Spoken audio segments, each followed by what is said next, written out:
Hi guys, welcome to the live show. Oh, what a day, what a day. Everything crashing again, third day in a row. Actually, no, we had the weekend also crypto crashing. That's another 2 days, 5 days in a row. But really, yeah, okay, it's bad, but these are the times when we need to keep your head up, have confidence in yourself, and study, whether you're wrong or not. And so that's what we're going to do here. I challenge the bears to come forth with strong arguments. The crypto bears that see things go lower before it goes higher.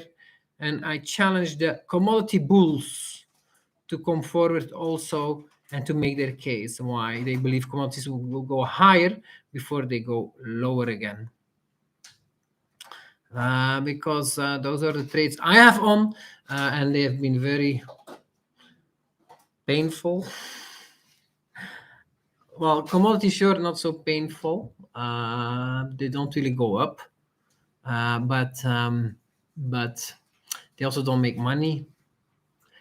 I lose a little bit of money on it, but yeah, crypto long, stocks long, continue to lose money on that. But the advantage is when you lose 10% and you're rich, you lose a lot. But when you lose 10% and you're poor, you don't lose that much anymore. Huh? So that's the good thing. And as another pundit said on Twitter, which is a really awesome platform that's really getting better and better. Now also spaces you have on Twitter that where you can launch a live show, but only audio, which I have started doing. So make sure to subscribe to my Twitter because then you will get notifications when I start another one there. I'm going to do that more because I really enjoy the people I follow on Twitter a lot. And when I start something there, these people are able to join. When I start something on YouTube, not so much. Huh? Yeah, that's a cool development. Let's hope Elon Musk buys the platform. That would be really, really cool. Might be also an interesting investment, I think, though I haven't invested myself. But that's quite a crazy story. What is the price now? I don't know, but there is a bid for $50 a share and or 54. Of course, the bidder has gotten cold feet, Elon Musk, and doesn't want to go forward with that deal, but it's still out there, and he's probably going to make a deal a little bit lower or get some discount, but not the discount that they're showing on the market. That's not likely. So you can't really force a deal. You need two consenting parties. But Elon Musk really wants the platform, and he has the money, and he has even the reach, the funding this time. And so I think that's gonna go through, and it's cool. But let's welcome all. Hi, Timmy. I diamond handed everything, and now my hands are empty. Not taking profits is a sucker's game. That's for sure. That's also something I learned, that you have to lock in profits. I did that wrong this last cycle, and that's also my plan for the future. It's not so much locking in profits. I believe it's really following the Kelly criterion a lot better. But that always results in something that went up in your portfolio. It went up in price and also went up in allocation in your portfolio. You end up cutting it back, and vice versa. Something that went down usually becomes more interesting as an investment, and Kelly recommends a higher allocation, and you increase exposure. That's just the right way to do it. And that's also much more my plan for the future. Not the kind of investment approach that, the investment approach of keep your winners, that has really costed me a lot in opportunity cost. Riding something the whole way down and barely selling anything at the top is really, really painful. And I really want to avoid that. And the only way to avoid that is to not follow that hodl philosophy not follow it after something went up a lot, but instead sell, and don't fall in love with investments, but cut back. BCH for the win, yes.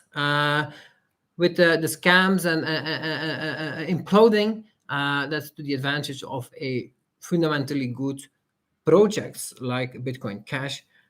So that's the good thing about the bear market, that the froth is being eliminated. But at the same time, of course, Bitcoin Cash gets also hammered into the ground price-wise, but it does gain some ranking. It's been a long time that I did a video here, a live show, so very much welcome all.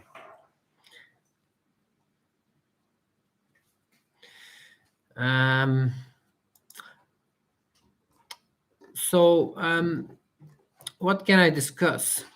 Not many people on. I think most people are busy with the market right now. If you're in the stock market, well, the exchange is open, but not for much longer. Let's see how much longer. 2 hours, huh? But S&P 500 down 3%, Nasdaq down 3.5%. Again, TLT bonds down, everything down. Even commodities a little bit down, but growth stocks again a big beating to a new low. ARK Innovation ETF at 37 now. Yeah.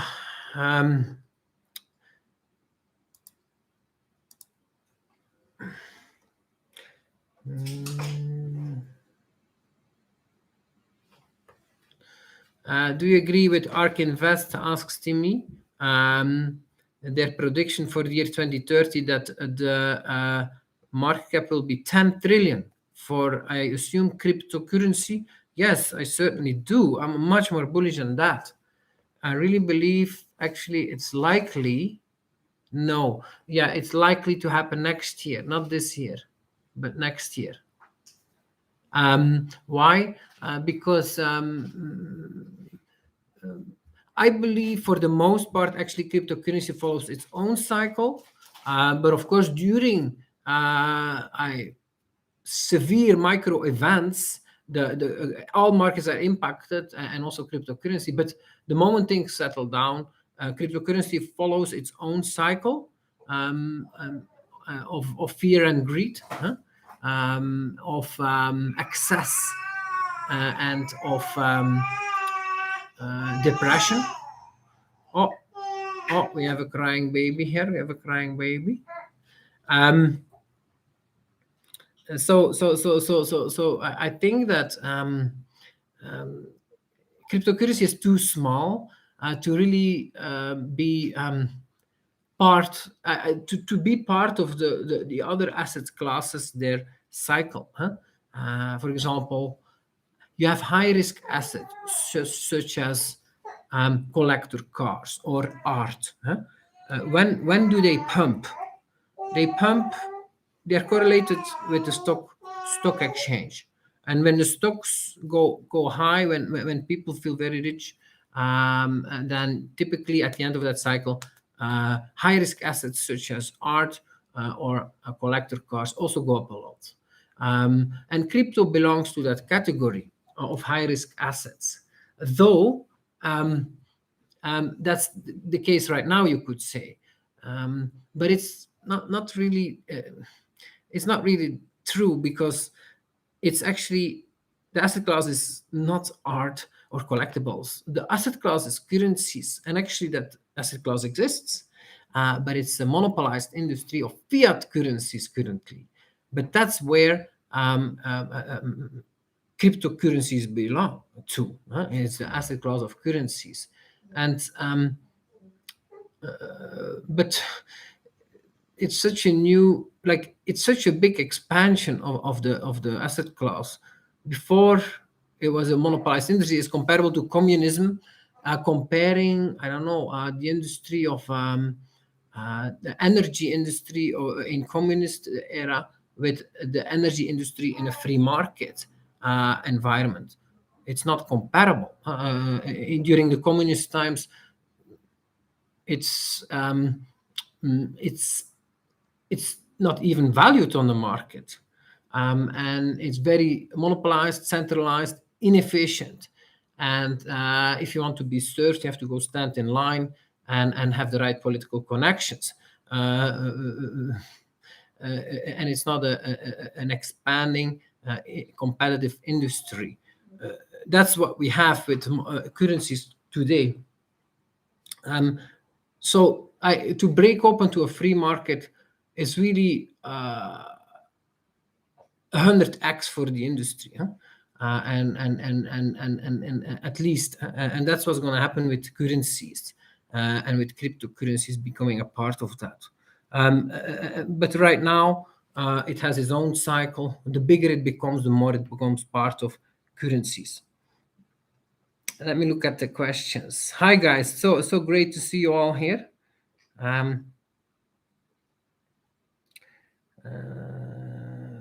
Jarmo Vicky says the fair value of Bitcoin Cash is $10 because it is used only as transactional currency, not as a store of value asset. That's not the case. The users of Bitcoin Cash, they also store it.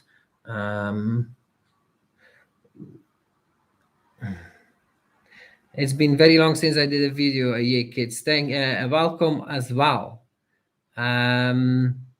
But yeah, I do believe 10 trillion is likely in 2023. I said earlier 2022 because the cycles point to a high in 2022. But of course, what's happening now in the global market, that's not likely anymore because growth, stock market needs to go up for cryptocurrency to go up a lot, and it's indeed difficult.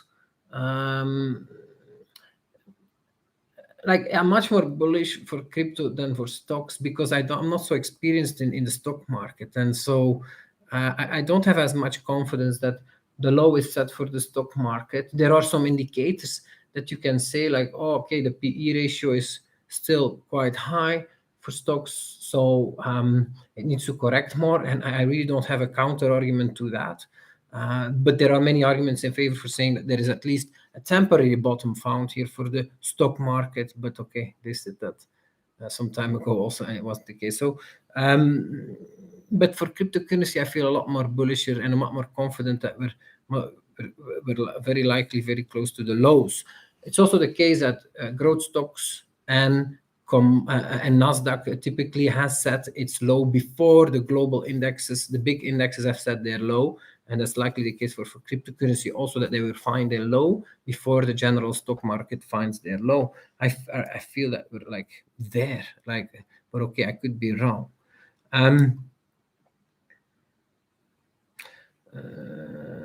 So for me, was the probability that we're near a bottom for crypto, I put 80% in my calculator, that we're at the bottom.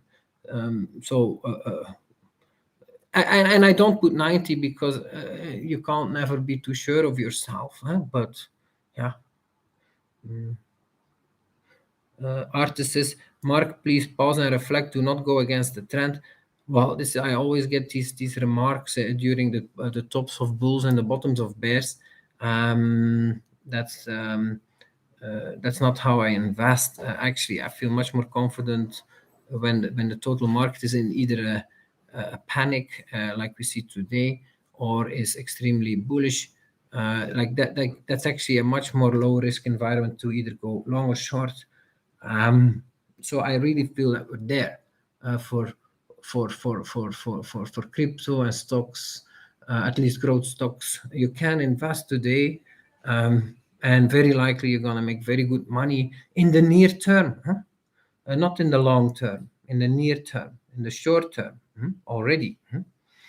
And the short term is 1 year.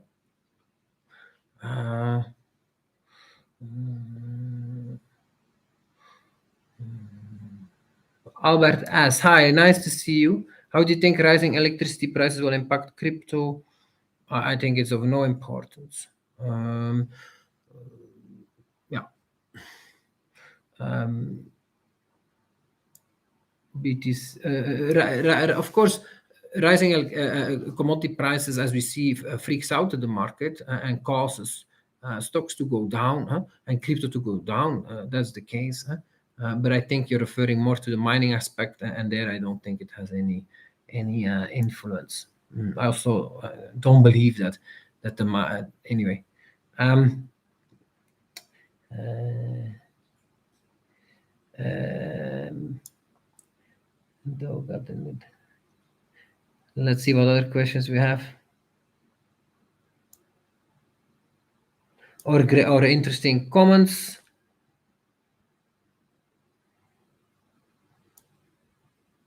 So artist is why catching falling knives?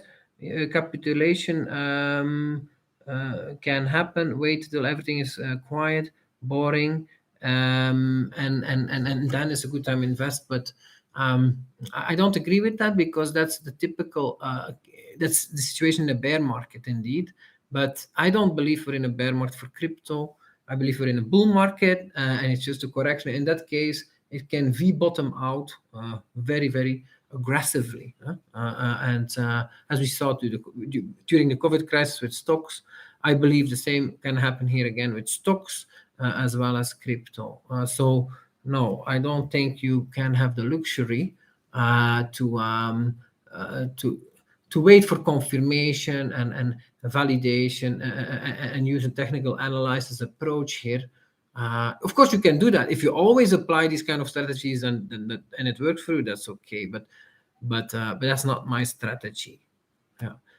Me, I'm much closer to a like value investor or a long-term investor, always long, basically. And in that case, jumping in and out of the market, it's very foolish, because the biggest returns are made in these kind of like reversal periods, where and if you miss out just those reversal periods or those high risk periods where things have gone down a lot and you want to wait it out on the sideline, and well, you miss out usually the strongest rebounds, and if you work that way, your returns are a lot lower. And during a bear market, you get totally destroyed then, because you always get in on a rebound only to lose more again on the way down.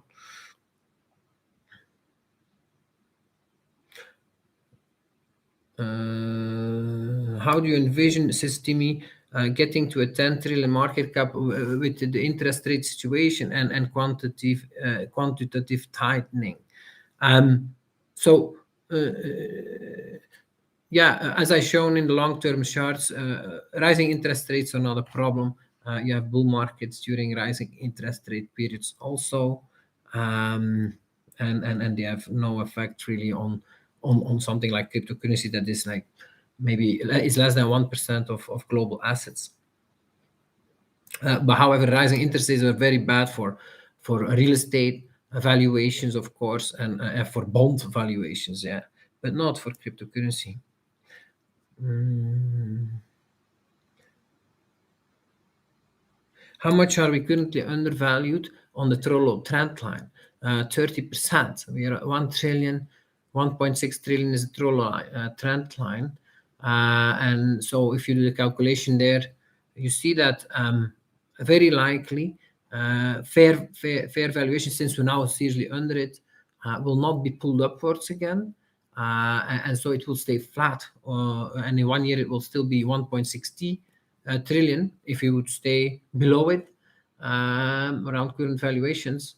But what's more likely to happen is that it goes up again, crypto market valuations, and we go above it again, but quite quickly. And in 1 year, we reached the top of the bull market for cryptocurrency at 10 trillion or 13 trillion.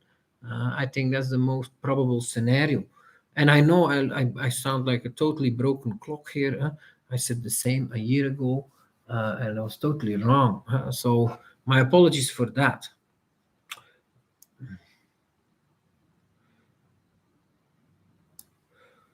Dominic says, Mark, I love your insights. Being strong is hard in these markets.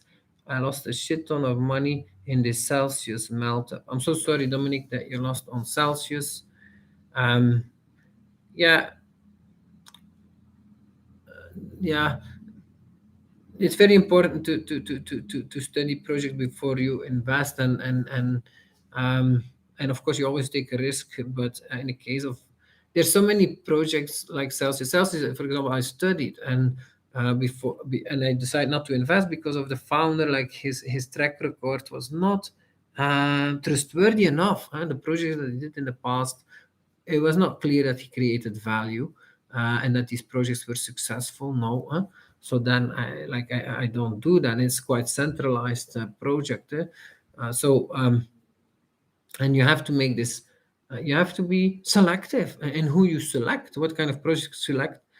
Just like what kind of partners, life partners you select, you have to be selective, and that makes you miss out on a lot of things also.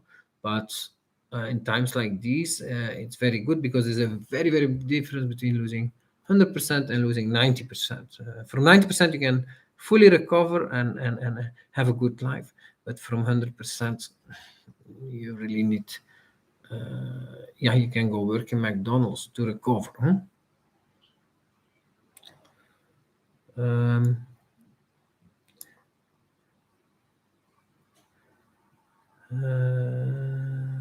So Nathan Walton, hi, says the market does not make sense to have such an overweight long position in crypto while believing interest rates will continue to rise. As interest rates rise, capital will move down the risk curve. That's not accurate, Nathan Walton. You have to look at my videos on long-term returns of the stock market, of gold, of interest rates. And it's very clear that there are bull markets in stocks while interest rates rise. So, for example, from 1950 till 1970, there was a strong bull market in stocks, while at the same time interest rates went up a lot, from 1 or 2% to like 7-8%. Interest rates went up over those 20 years. And actually, it's called the golden 60s. The golden 60s. There was a time when commodities went down a lot. Real estate went up a lot. No, that's not true. Real estate did not go up actually in the 50s due to the rising interest rates, but stocks went up a lot. And of course, when stocks go up a lot, then things like risk assets go up, such as art and cryptocurrency. Nathan Walton says, as an investor, one needs to prepare for all possible outcomes. So please be careful and make sure you are not taken out of the game. Yes, so due to these corrections in my portfolio and due to this, I have some leverage. Actually, my leverage goes up. For example, today I am levered 1.8, whereas I was only levered 1.5 before the last month's correction. And why is that? Because my capital is shrinking while I still hold on to the same positions for the most part. So I do get some margin calls sometimes and I have to sell some positions, but I try to sell as little as possible, causing me to become higher and higher levered. But I think that makes total sense because an increased exposure over time makes sense here. Though I admit that I'm overexposed. If I do the Kelly criterion calculation, I am overexposed. I should have less. For example, crypto, last time I counted the Kelly calculation, it was before the recent correction, but that was 55% was justified, and I was at 70%. And the same is true today, though it's a little bit higher probably. Maybe it's 60% justified, and I'm still at 67 after this correction. So I should sell if I follow the Kelly criterion. But yeah, it's not a wise strategy to do that today, or just to do it as little as possible, because very likely the market will go up from here. And to correct your mistakes, you need to do that when the market allows you a chance to do so. You need to absolutely avoid rule number 1: buy high, sell low. And so whatever you come up with, it should not be buy high, sell low. But that's exactly what you're going to do when you're greedy: buy high, fearful, buy low. So if you're going to change your plans midway, make sure they don't lead to these kind of actions. And instead, for example, if you realize, like me, like I was overexposed, should I sell low? No, I should at least wait for a rebound to sell into that. And that's what I decided to do. But the rebound didn't come. We went another like lower. Yeah, that's possible. But in any case, I'm not going to go broke like this.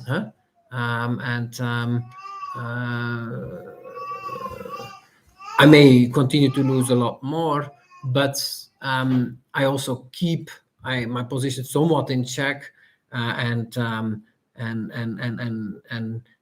there is a floor of valuation in these assets because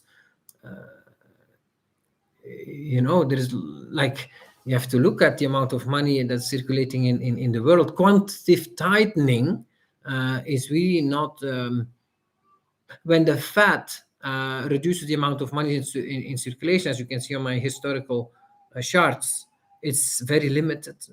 It's 5 to 10 years that they go down with 2% per year or so. So the amount of money they take out of circulation maybe in total 20% over 5 years or so. That's not a lot compared to what they created the 5 years before. That's nothing. And they don't do that during crisis. They only do that during good times. So if you can count on one thing, that is that the Fed will print money and the government will tax you. And that is around the corner.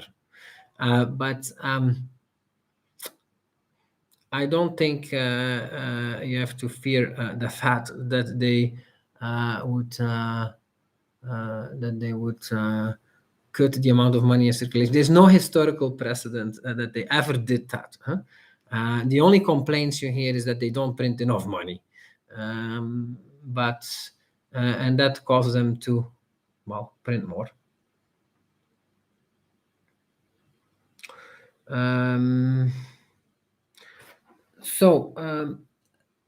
Levent, go Calp. Do you think what's happening in the cryptocurrency market is temporary, or are cryptocurrencies dying?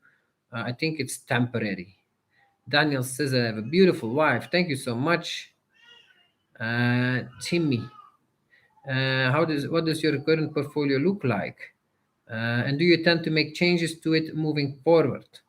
I'm just long crypto, 65%, long stocks for 60%.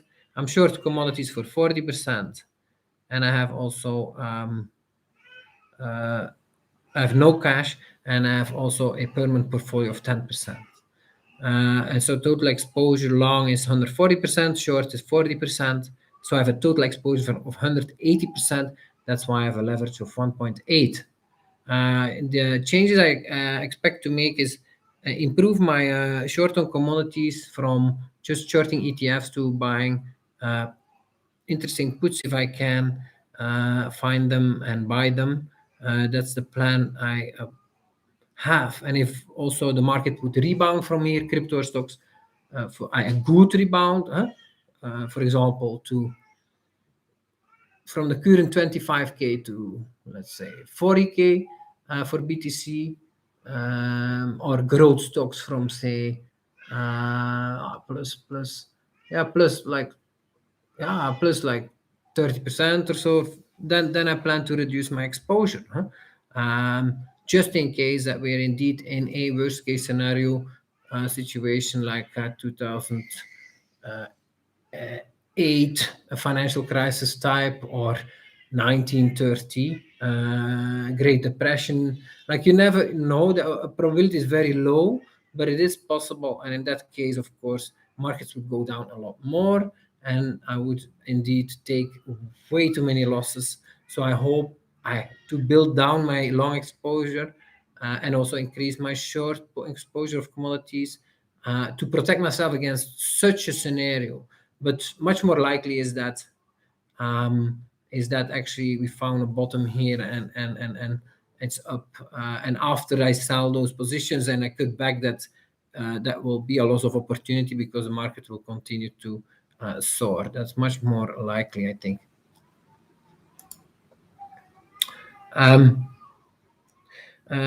Artis, Mark, what are your new ideas? Your ideas now on new tech, um, new technology, such as your early entry in crypto in 2011. Do you see any other technologies? Is I think what he asks, that where you can enter early. Yeah, but I'm not really so much into it. But for example, I think ARK Invest has a fund around um, uh, genomics. It's medical stuff, but yeah, I think that might become a new industry that flourishes and becomes a hype, because they have like a great innovation there of taking apart the genome, the human DNA, and solving diseases via adapting your DNA. And I think that that's really how groundbreaking, and can solve diseases like cancer, huh? And that might be really high, extend the life of people a lot. And there are lots of companies active using these technologies, but it's still a very small industry, and they still need to like I go through a lot. But that could be, for example, one. Um, but I don't have anything else. And I have to say that I'm really not um, uh, early there anymore, as I was 10, 20 years ago. No. Isabel, so great to see you, Mark. Turbulent times indeed for us all. Great to see you. Also, Isabel, do you have leverage still? Hopefully, not too much. The market environment seems very uncertain. So, yeah, I just answered that, Isabel. Thank you for your concern. Um, um, the baby is crying a lot. Um, uh, Daniel, can you help me open a crypto account? These are not serious questions, Daniel. Like, you have to just use Google. How do I open a crypto account? And you have to do these kind of things on your own. You cannot expect people to hold your hand. At least not me. Huh? Like, I cannot do that for people. You have to find that out on your own, or make some friends online, and have them help you. Um, Lejoshke says that hi Mark, I agree that stocks can go up during rising interest rates. One moment, one moment. I want to help my girl because the baby's crying so much. Okay. But he says he agrees stocks can go up during rising interest rates, but inflation is rising quick right now. Huh? And the Fed printed 40% more dollars during the COVID crisis. Um, and he says it's a different environment right now. Um,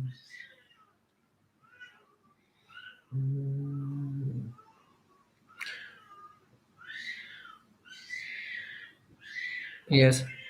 I love your content as always, Mark. Take care of yourself and your family. Thank you so much. Um, Nathan Walton. Agreed that stocks can rise while interest rates go up, but it does affect investors. I love the Kelly criterion, but John Kelly smoked 6 packs a day for less stress. That's a good one. Yeah, that's why. Well, Kelly recommended to. Well, it's not Kelly actually that made this popular. Actually, he was not an investor, John Kelly, but um, the people that popularized his formula and implemented in investing is no other than Edward Thorpe, who is over 90 years old, still alive, and he's not smoking 6 packs a day. He has a very good life. So he's a very wise man. Hi, Timon. Timon. Hi, Mark. Are you still on shorting with gold? Would you recommend to short it for someone who hasn't? Yes, I think shorting commodities is a very interesting trade. It's more advanced, of course, than just buying cryptocurrencies. But yeah, I think it's really worth looking into that. But you do need a brokerage account for that. Huh? But yeah, I think it's interesting. One moment.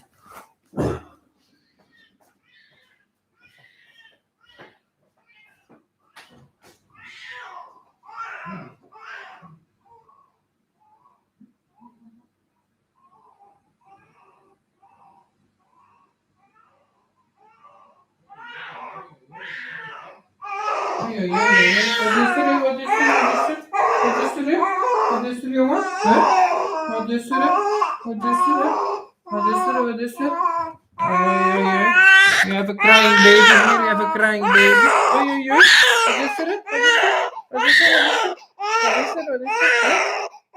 What is it? This is Jason. Huh? Jason. Huh? Jason. Huh? Huh? Hoe is het, jongen? Huh? How are you? Huh? How are you crying so much? Huh? Huh? Why? Today he got a vaccination. Huh? So it's been a difficult day. He got a vaccination today. Huh? So oh my God. Huh? But he's doing well. Are you doing okay? Who is that on the screen? Huh? Oi, oi, who is that on the screen? Huh? Huh? Huh? Oi, oi, oi, oi, oi. Is the baby watching our portfolios? Yeah, that's certainly possible. Wel, wie is dat daar? Hè? Hoe is dat? Hè? Hè? Ga je een beetje bij papa zitten? Hè? Ga je een beetje bij papa? Oei, oei, oei. Oei, oei, oei. Jawel. I don't know what's wrong with him. Hè? It's difficult sometimes. Hè? Huh? He doesn't want milk, baby? No? Have to walk him around. Huh? Oei, oei, Rukuchuku? Huh? Huh? Maybe you give me a chance? Huh? Oh, yeah. Good.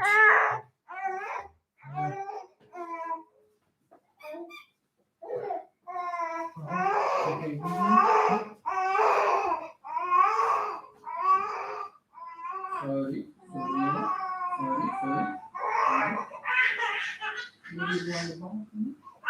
I go here, you go there. Huh?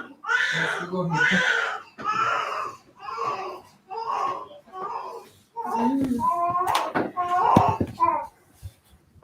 Yeah. I'm gonna give her the room here so she can take care of the baby. Yeah. Oh my God. Sometimes it's not easy, a baby. But this is beautiful Jason, huh? The baby I have with Tita, and he's doing very well. He's 3 months old, and he's a healthy, beautiful baby, as you can see. So,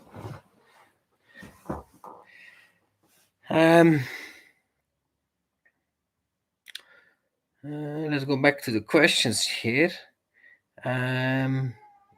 Ikik says that we are oversold on the weekly RSI.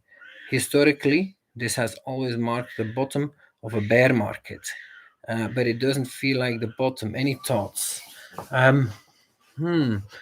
Well, to me, it does feel like the bottom. So I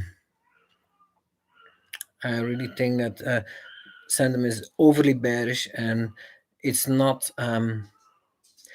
Well, for example, the U.S. Consumer Sentiment Index is at 50. It's a 70-year low. Never happened since inception of that indicator of that, and so lower than all the other crises, including 2008 financial crisis. Sentiment has never been so low for the U.S. consumer. Like, that's really bad. And how can it be so bad? Well, one person replied, is it may be because of the COVID crisis that happened. They were two years locked down. It caused lots of damage to people, and then they are finally able to get out, but prices exploding of gas and utility bills, and so that may explain why people feel so bad. But yeah, I think it's very important to look. Be positive in general, but also I look at the facts and not yeah, I mean, is the economy doing poorly, huh? Or are people doing poorly? Of course, this COVID crisis was very bad, but it's over, huh? It's past us, huh? Um, and we're not going to go back to such lockdowns, very likely, huh? So uh, it's always the bleakest when you're in the middle of a crisis, or when or when it's just over, huh? But um, yeah, I'm an optimist, and I think there's great reason also to be optimistic, but it's really a fundamental approach to life, huh? Do you believe in life? Do you believe in people or not? Um, and and do you believe people are good, uh, um, or bad? Huh? And and that's, I think, what it comes down to. Uh, uh, are we gonna make something of ourselves or not? And and I'm very positive about that. So I think that uh, yeah, humanity has actually done a tremendous job, the best job of all species that I know of, and has been the most successful in the universe, to my knowledge, huh? And that's quite an accomplishment of the millions, billions of species that we know of. Huh? So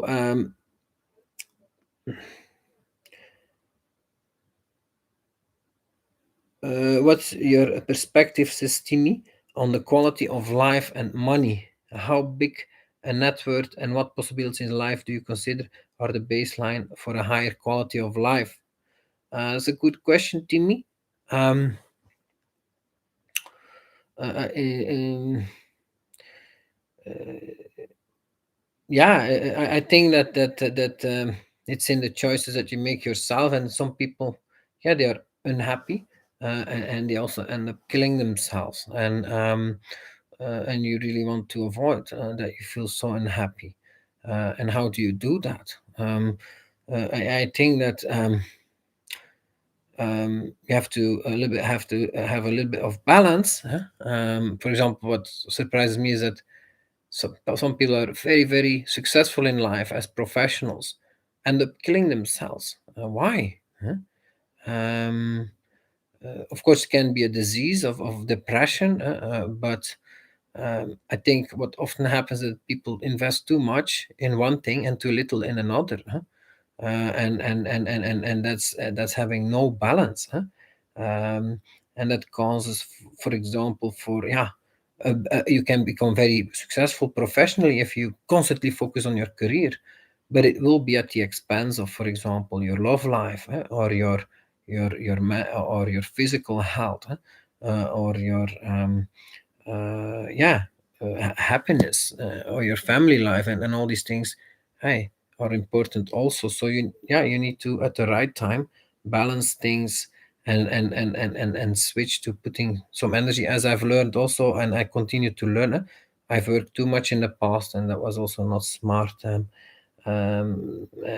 was not good for my relationships and for my children. So all these things are very important. A net worth, how much net worth should you have? Um, I think people are in general happy when they grow, and they are not happy when they stagnate, and they are not happy, certainly not happy when they go down. So the challenge is that you see growth over time. That's important.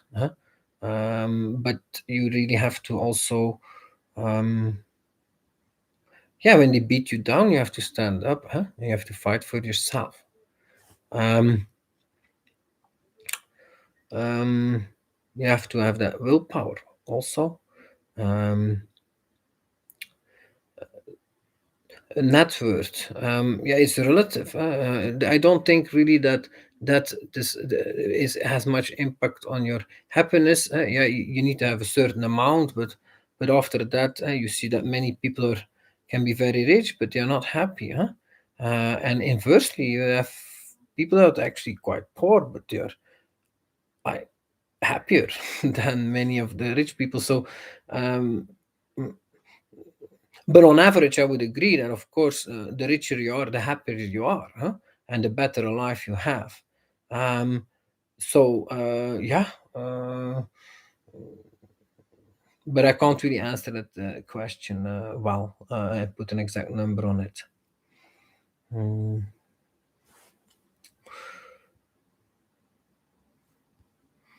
mm. Um,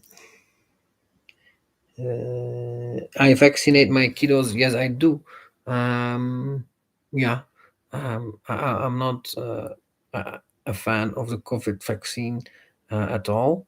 I don't think that's was a good vaccine. But vaccines are like they are good ones, bad ones. You have to look skeptical at them. Um, like it's not that all vaccines are good or all vaccines are bad. I don't think that's the case. Um, um, but I think that most vaccines for children are okay. Um, but I have to. It's also but I agree that there's a small chance that you can get serious harm from it also. Huh? So it's not such an easy thing to answer as well.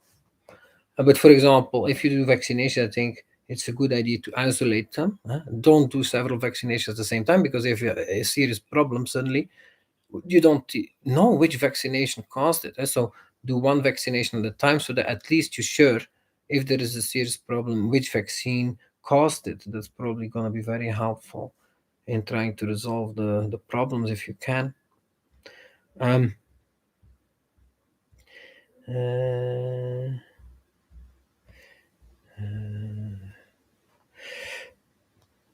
Lojosku says that you cannot invest in ARC in Europe, but you can invest in ARC via any brokerage. All brokerages in the world offer that because this is quoted on the New York Stock Exchange. And so all brokerages in the world have access to the New York Stock Exchange, and you should be able to buy that. Huh? Um, let me go back up. I skipped a question from Bolt. Let me go back.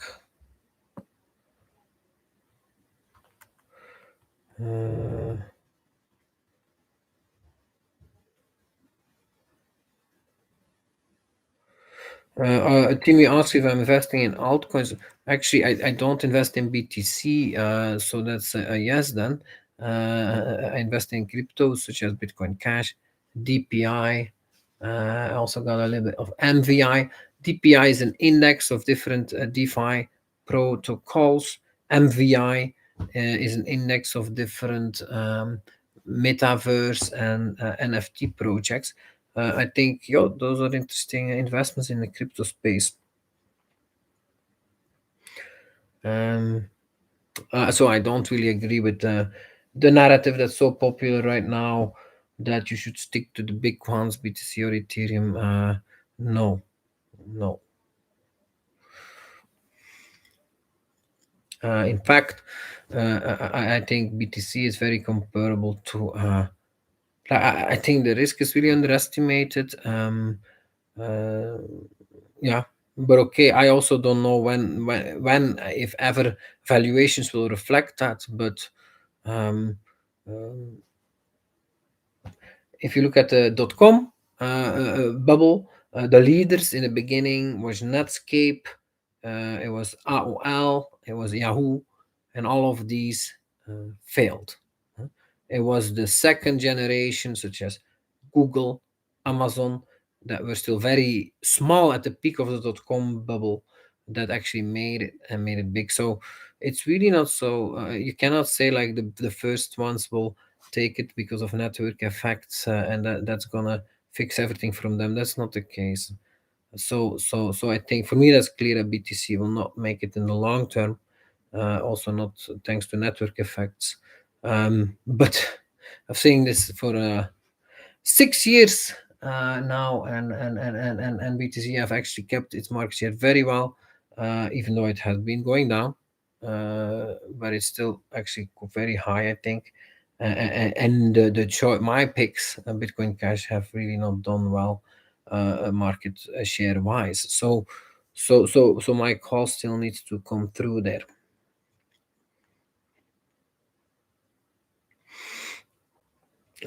Plan B, likely that this is the downtrend for BTC as an early. Oh, Plan B, interesting name you have there. Plan B is a famous cryptocurrency price predictor. Um, uh, Likely that this is the downtrend for BTC because there is and that this is a sign of a recession coming. Do you think BTC will outperform gold in a recession? Recession. Um, yes, we're likely in a recession. I agree with that. That means contracting GDP for 2 quarters in a row. Last quarter was negative, I heard, and this quarter will likely also be negative, uh, given the US consumer index is at an all-time low, which means that people are shocked and are going to cut their spending and are going to start saving more. So likely indeed we'll have a recession. But the question is what's going to happen the third quarter of this year, which starts next month. And I think it's not likely that we will get a continued recession. I think we'll very quickly crawl out of this very negative sentiment the moment commodity prices start falling, which is, I think, very nearby. Commodity prices are very high, considering that they are likely in a bear market, but yet they are at near all-time highs, some of them, as if it was a bull market, but it's not. So I think the causes of high commodity prices, such as yeah, just an over demand by the economy, under production due to COVID restriction, and I think that will all fade away. Um, um, so especially now that people are cutting their spending very quickly, you have like the demand going down a lot for oil, for example, as oil price became so high. At the same time, the supply is going up rapidly. For example, in the United States, you're able to increase production of oil very rapidly, as they already made all the investments between 2000 and 2010. I just have to turn it on again. Oil sands, tar sands, and many oil rigs that have been shut down and can be reopened. Um, um, uh, so Wolf FF says that, hi Mark, the argument that stocks can go up during rising interest rates is not valid today because it's only the second time in history that the Fed uses quantitative tightening. Well, that's not the case. You're clearly not following my work. I've shared this many times. The amount of money printed, the balance sheet expansions of the Fed since 1916. I've been publishing many times in videos and in tweets, and you can clearly see there that contraction of the money supply has happened a lot, and it's a normal event. It's just the balance sheet going down of the Fed as they don't renew bonds that they bought, or bank bonds, or they sell some stocks that they bought during crisis, or they don't renew loans that they made to the banking system or something, and that's how they contract the balance sheet again, and destroy the amount of money in circulation. But that always happens after a crisis, when the getting is good. That's when they do that. So they won't be doing that today, and they are not doing that today. Every day the balance sheet is going up from the Fed, not down. um uh, so did I get your question? You skipped my question, says Bolt. um we have here a blue question. Jesus, Uh, it says, what do you think will happen when Tether implodes? I think most likely for Tether to implode is when you have a real bear market for cryptocurrencies, which I expect to be after this bull market completes. The earliest one being starting then next year, somewhere after the peak, and then it will take probably 2 years to fully deflate, and there I can see something like Tether imploding, and it will be very very negative for cryptocurrency valuations. Um, um, but yeah, these kind of scams can go on a lot longer than you expect, and yeah, it's really you can't really time when that will implode. And but yeah, it is certainly a thing that's not good for the cryptocurrency industry, but it's really also it's not cryptocurrency. Yeah, it's a back coin, huh? And yeah, you should be wise not to hold your assets in back coins. Huh? It's really not smart. Huh? Yeah, I mean, you just learned that with Luna. If you don't learn these lessons sooner or later, you're gonna lose them all. Huh? Your fiat stash. Uh, uh,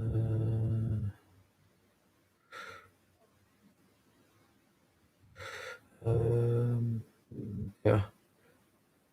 The Wait says, you look happy, Mark. Thank you so much. And it's very nice to observe and say thank you.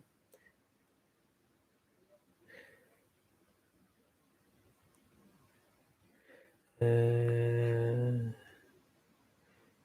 Michelle, hi. Hi, Mark. Do you see interest rates going down again in Europe in the short midterm? Do you think the ECB is going to hike rates? I think rates have gone up a lot the past year, and so I think they will likely correct a bit. It went from 0.5% to 3%, the 10-year Treasury in the United States, and so I think it will most likely correct back to from 3% to maybe 2% over the next half year.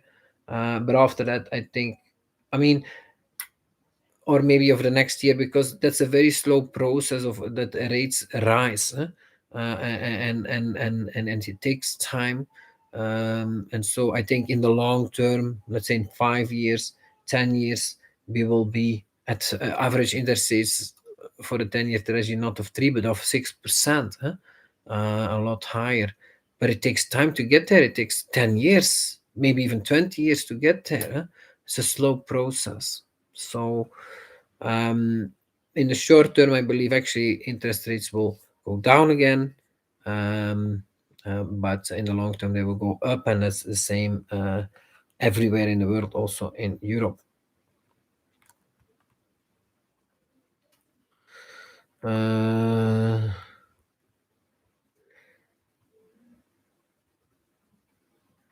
Indeed, Jarmo Vicky says that the ECB follows the Fed. That's correct, and the Fed follows the market. Um, um, Reserve Ranger says that Plan B is the creator of the stock to flow model. Okay, thanks for reminding. Uh, Castro Monster, great to see you, man. Long time. Um, uh, I,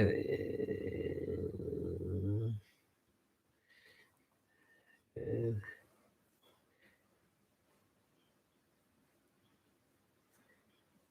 uh, Ardevier says my girlfriend is hot. Thank you so much. Uh, um,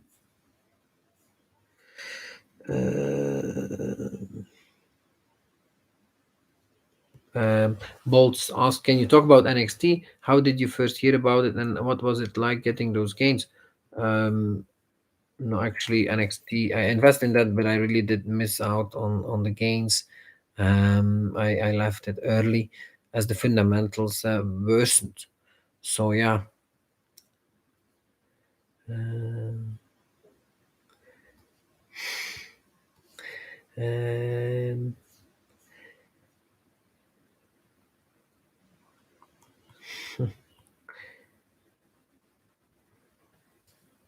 FM Alexander, nice to see you, man. Would you bet against Richard Hart? Uh, yeah, I'm sorry, I'm really not a fan, and I don't believe in the Hex project. I think it's another project that's likely to implode sooner or later. I really don't believe in it. I believe that uh, these kind of coins that give you interest for hodling, while those coins were created out of thin air, and they motivate people to hold on to their coins, but and that can create an upward cycle of people of the coins going up in value because people hold them and they buy more and more and they don't sell them because they get interest. But um, that doesn't cause real value, because the only reason why they hold the coin is because it's going up, not because they use it. So what's going to happen the moment it goes start to go down? What will they do? They will sell it, and so it will go down more. And yeah, and that's how you have a spiral up first and then you have a spiral down, and what's over in the end is nothing, there is nothing there. There's no currency that's being used for anything anywhere, and so I think it's very foolish to invest in such projects, Voila, I went through all the questions. We're 1 hour in. Um, Subscribe to my Twitter. I think I'm gonna do a lot more such spaces. I think that's very interesting. Let's see if there are any other questions in maybe Twitter or noise. Hmm, I don't think so.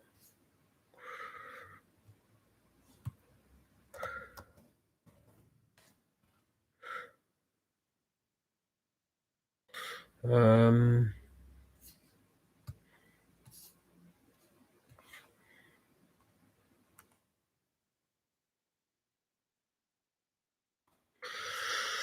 okay.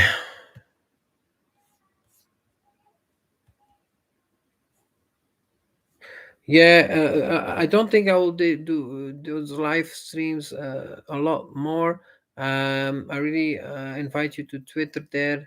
If you want to ask live questions, I'm probably gonna start doing spaces a lot more there. Um,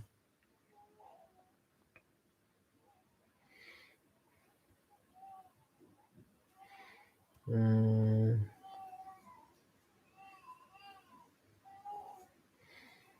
mm.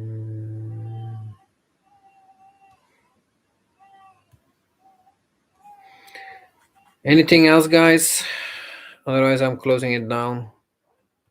Maybe I'll just start a space because I think it's very interesting the kind of people that come on, and I find them very, yeah, on my level of investing, and it's interesting questions they ask. They challenge me.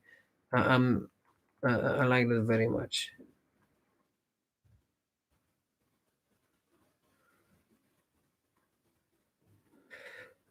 So thanks you all for joining, and I wish you all a great remaining day in these difficult markets. And I hope that you invest in crypto and more, and that you stash your coins now because that's the right time, I believe, and will likely pay off big time. Um, and don't let yourself be discouraged of falling prices. You have to look at the fundamentals. Is the value of crypto, like, will crypto, is crypto important? Will it become more wanted by people in the future? Will people that you know that are not busy with crypto today, do you think they will likely also want to get involved in crypto in the future and want to hold some crypto themselves? Do you think that's likely or not? If you think that's likely, that means the value will go up of the industry. And then that means, okay, you just need to invest in some good projects that you believe in, but use your common sense there because there's so many bad projects also. And invest in some of them, and you will likely do well, a lot better than putting your money on a bank account or also investing in real estate like so many people do, or in stock index funds. Like, that's really not where the money is to be made. So I hope you realize that, because that's today you need to realize that. Don't let yourself be scared out. Huh? The fundamentals of crypto are going up a lot. Like it's a currency you can send and receive to anyone, anywhere in the world, as Roger Ver says so famously, without needing anyone's permission. Okay, you can do it in privacy if you want, and that's very valuable. Huh? And there are so many other things you can do with cryptocurrency that you can't do with a traditional financial system, such as taking loans easily without having to be approved in a form, without having to even give your identity. You just need to give the capital, the collateral of crypto coins that you have, and you can borrow against it in a decentralized way, meaning the rules are clear. You get yeah, you have to just make sure there's enough collateral, otherwise you're gonna get your collateral will get liquidated against your loan, as it's been happening with me lately. That's not fun, but it's a fair system. Whereas if you take a loan from a bank, they can just change the rules on you, and suddenly you have to repay it. You can't. They take your collateral unjustly. These are contracts that are centralized, yeah, it's really not such an efficient industry, traditional banking. So, but there are many other ways to make money there. Um, so I mean, it has become such a big world. Like I can't even follow 5% of it. Huh? You have DeFi, but you also have metaverse, you have NFTs. It's a rich world, and it's now a very good time to study it. If you're a very small investor, to study it and invest in some projects. But even if it's a little, only a little bit of money, it gets you started, and you learn, and that's how you can build a valuable portfolio over time. Have a great day.